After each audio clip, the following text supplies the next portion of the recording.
in recovery, or in trauma recovery, but also in 12-step recovery, there's a lot of talk about meditation. It seems to a lot of people like that is the easiest win for people in recovery, whether or not they believe in any kind of higher power, because meditation, right? And yet, as my personal experience attests and as research shows, certain types of meditation can be really difficult, if not re-traumatizing, for trauma survivors. Yes. Can you talk about that a little bit? Sure. I love this topic.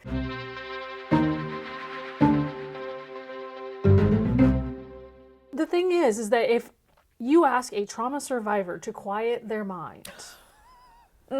Yes, please don't. Exactly. Please don't. Because the trauma survivor's brain is constantly in motion, right? We talked about the hypervigilance, checking the environment, listening, sensing, making sure bad things aren't happening. It's on. When you ask them to quiet their mind, you're asking them to turn that off. Well, yes, we're paying attention to the external to keep us safe, but all of that energy is also, by focusing out there, we can't notice what's in here. And so when you want them to quiet their mind, Right, it all comes bubbling up. here come the demons, straight up from the inside. And usually it doesn't come necessarily in like the form of flashbacks or images. It's just a wild sense of discomfort and I must leave.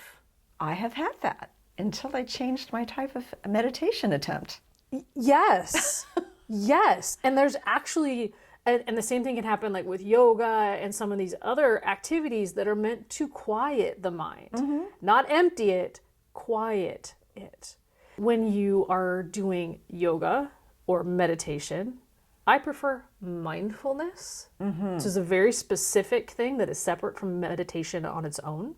Mindfulness gives your brain something to focus on, and that quiets all the searching out here, but doesn't open the door to what's in here. I think there are a lot of dudes out there and some women who like to ride motorcycles because you have to be present on the motorcycle, keeping your balance, paying attention to the road, the other drivers. There's a lot of things that you have to attend to while riding a motorcycle. And it's still an absolute freaking blast. By any chance, do you have or did you have a motorcycle? I did. Okay, I can tell from the I enthusiasm. did. Rode it through the deserts of New Mexico. Wow. It's mindfulness in the sense of, it's not looking at a rose and tracing each petal with your eyes, which is one of the early ones I was told. It's more like you're so completely engaged in a thing. And in your particular thing, if you're not completely engaged, you might, I don't know, die. So it's really important to pay attention, and it becomes a type of mindfulness that we would not think of as traditional meditation. Right. Also, the consequence of getting distracted does not need to be death for it to work. Because I'm thinking of something that you really enjoy doing that also works as a mindful meditation. Yes. Argentine Tango. Yes. You know that I follow, which is a kind of meditation. I also lead, but that's more active. That's more working on agency. But with following Tango, and in the style I dance, we even close our eyes, but there's music, and there's a person in front of you, and there are people around you that you can sense or accidentally step on. But that's one of the things you try not to do when you're the leader, is that I'm going to go down the rabbit hole of Tango. When I'm following Tango, I have to be completely engaged because it's 100% improvisational. I don't know what the leader's going to do next. There's no basic I can fall back on, and if I stop paying attention, I'm going to stumble. And your attention isn't on you. Yeah, and there's that. You are correct. It's on the music, on the lead, and on my sense of the people around me. So you're aware of you, but you're not focused on you.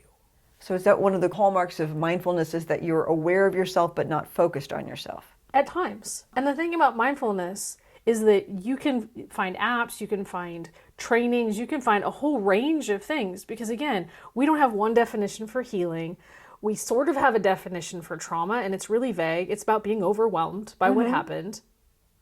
That's it. It also makes sense to me that when it comes to coping with trauma and the healing journey of trauma, it's also very individualized.